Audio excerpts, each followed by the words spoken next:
Renato felt a little sick. Ever since Zenobia had taken the stone from him, he'd felt an ache that wouldn't go away. He missed it. He wanted it back. He needed it back. Why hadn't he killed her when he had the chance? She was the enemy. He hadn't even seen her in 14 years. Why had he hesitated? You're a sucker for an empowered woman. Renato kicked himself. Don't make that mistake again.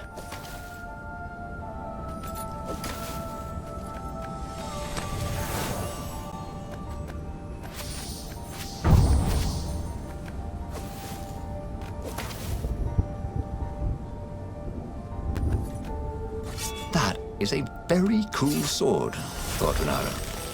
No, seriously. He couldn't feel his paw anymore.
Zenobia thought the stone was evil. Was it? He longed to have it back. He'd felt so good killing ravens with it, and yet he'd felt unclean ever since he'd touched it. She confused him. She'd made him want to be a better fox, and then she'd abandoned him, never telling him she was the Emperor's daughter, never contacting him since. Well, who was she to tell him the stone was evil?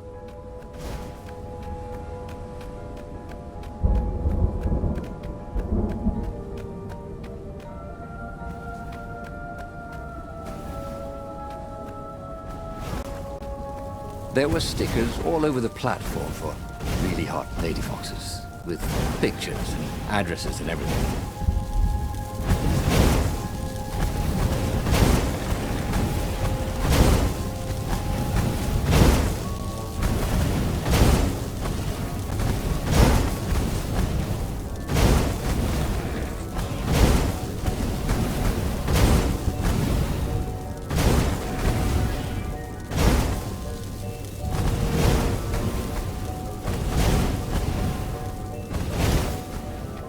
Look, it's not personal, but you smell terrible.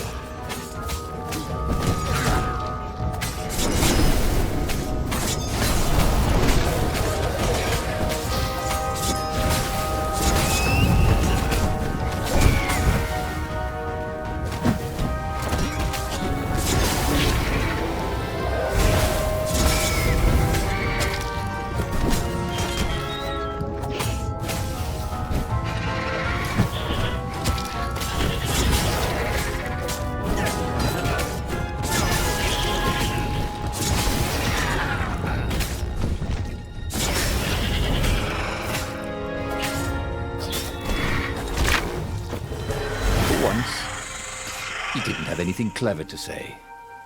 So he died.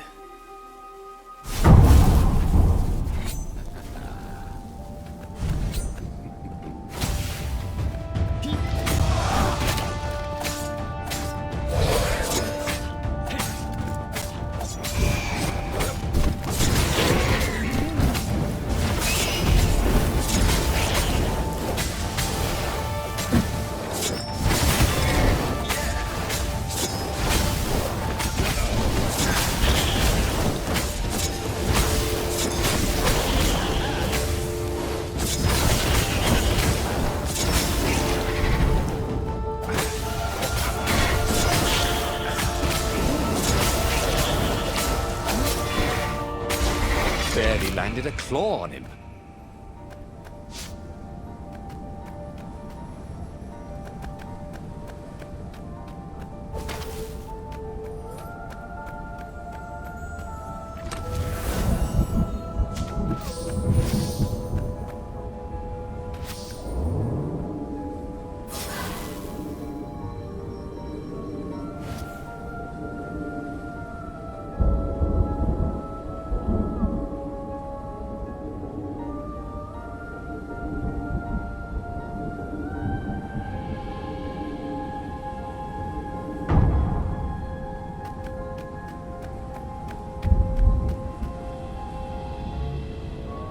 The scientist's toes were pointing arcane instruments at the stone and looking at it through prisms and reflections. Mine, said Reynardo as he took back the stone. Well, we need it for science, croaked the toads. So he killed them. He felt better immediately. Smarter, too. I thought you'd never come for me, whispered the stone. Then, a far-speaker toad croaked, in something like Zenobia's voice. Reynardo, leave the stone with the toads. It will swallow your soul. You'll kill everyone you love. But Reynardo had an army to lead, an empire to bring down.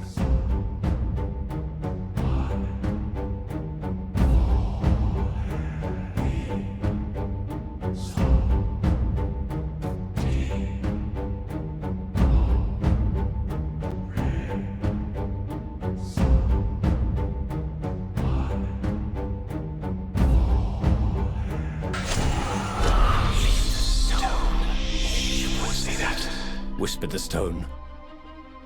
It was right. Wasn't Zenobia the Emperor's greatest general?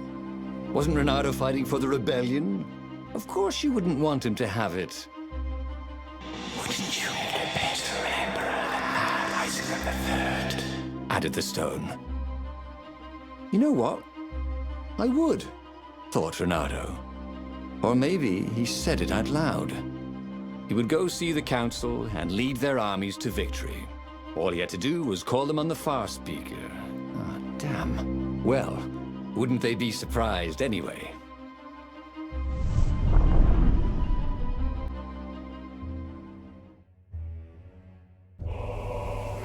Ah, the ruins.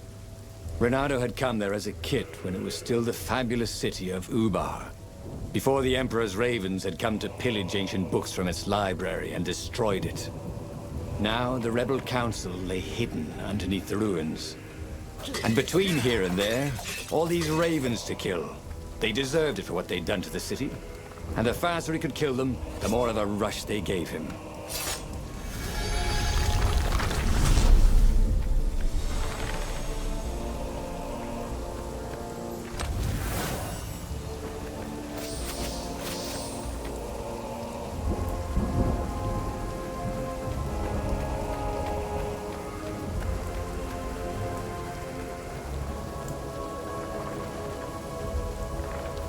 Death to traitors! Called the ravens.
Already, he tried to be nice to Zenobia, not killing her and all.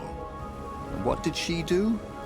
She stole the gem from him and made him kill all those scientists. Next time she'd see.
Whispered the stone. Ravens? Renato knew how the stone felt. Each raven he killed gave him a little jolt of pleasure. But he could only kill them so fast, and the pleasure wore off too quickly. Hopefully soon he would face a more powerful adversary. Yes! Whispered the stone.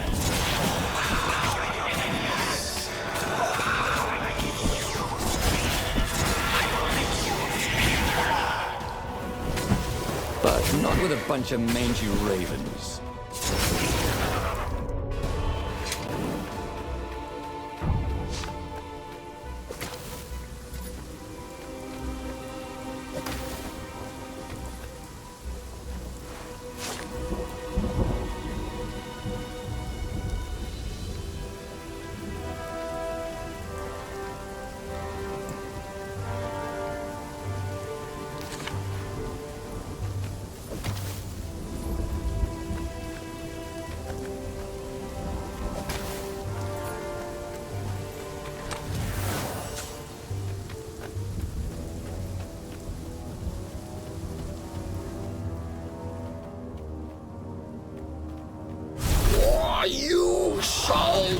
Pass!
Well, the eyes have had it.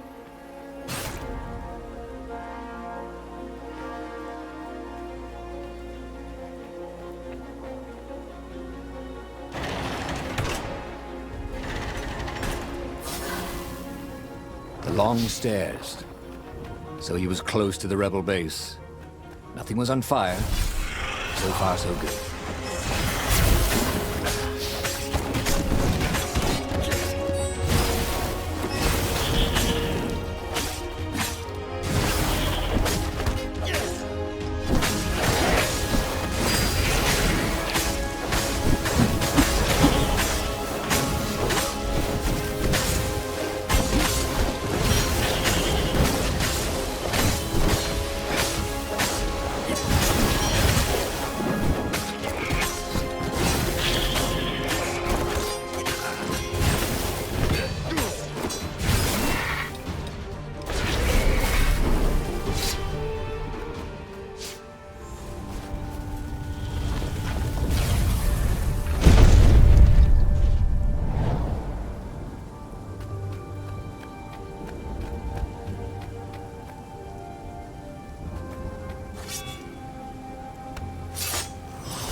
Ah, the road less traveled, thought Renato.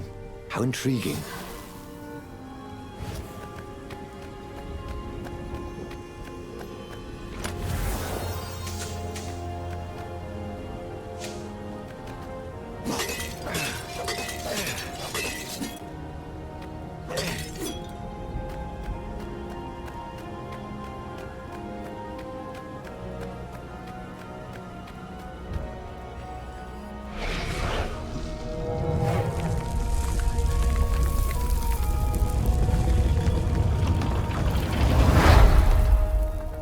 As he reached the secret entrance, he was shocked to see Zenobia talking with the council. She bore a white flag. The council has betrayed you. Whispered the stone. Kill them. What are you doing here, love? Renato demanded. Come for the brown muffins? She's worried about you. Croaked the council speaker. We all are. You're not yourself, Zenobia said. Before they could get into the rest of the intervention, he leapt at her. Unfortunately, the council speaker blocked him, so he slew her and the other council members. I'm not giving up, cried Zenobia as she darted off into the ruins. I think I just killed the entire rebel council, said Renato. See how much power they've given you. But they were on my side, weren't they? No one is on your side. Except for me. He set sail for the fleet. There, at least, there would be enemies to kill.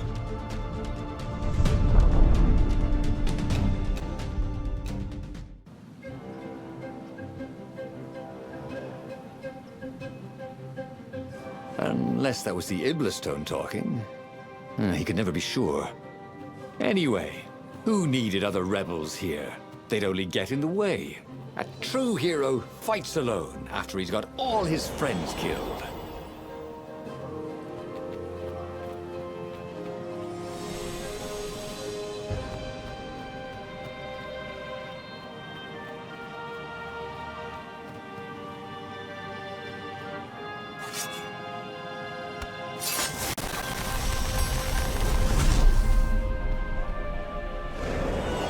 Renato had a feeling that was the back door to something. But what?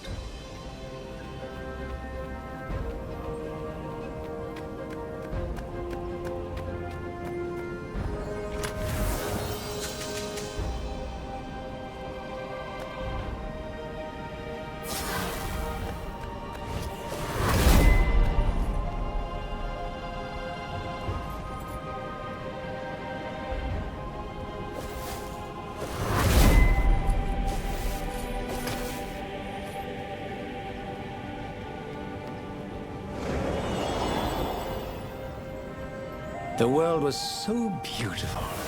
Everything was glowing, breathing, alive. Except, okay, the ravens he'd killed. But the wind was alive, like a million fingers caressing his hair. He'd never felt so powerful. He'd never felt so sexy. Somewhere down the path would be the Emperor. Renato would slay him, most powerful man in Erda. The Iblis-Stone would give Renato all that power. And he would be Emperor. Then he would set everyone free.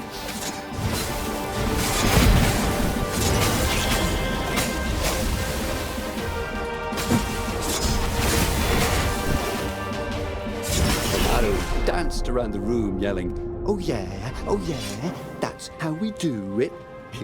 It was something he liked to do, but only after he'd killed all the witnesses.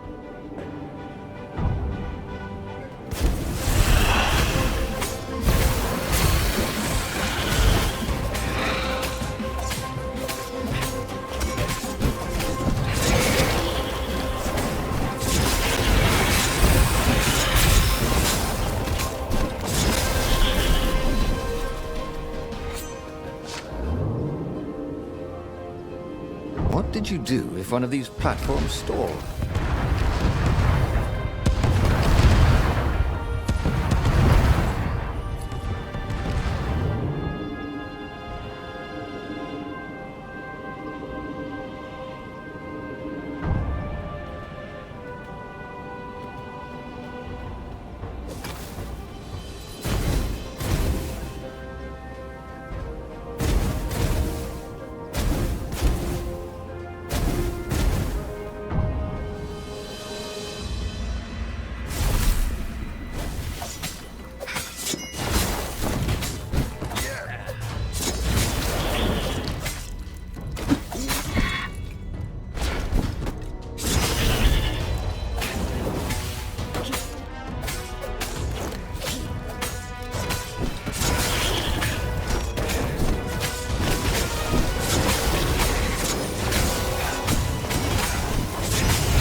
At last, he was face to face with Zenobia.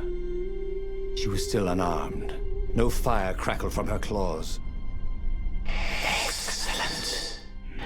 Kill her, Whispered the stone. He raised his sword for the killing blow. Is this what you really want? She asked. Or is it what the stone wants? Think of the power. Insisted the stone. I don't want to kill you, he told Zenobia, his arm still raised. I know, but he could not put the sword down. It wants blood, he told her. I know. Oh, help me, he said. She stabbed herself.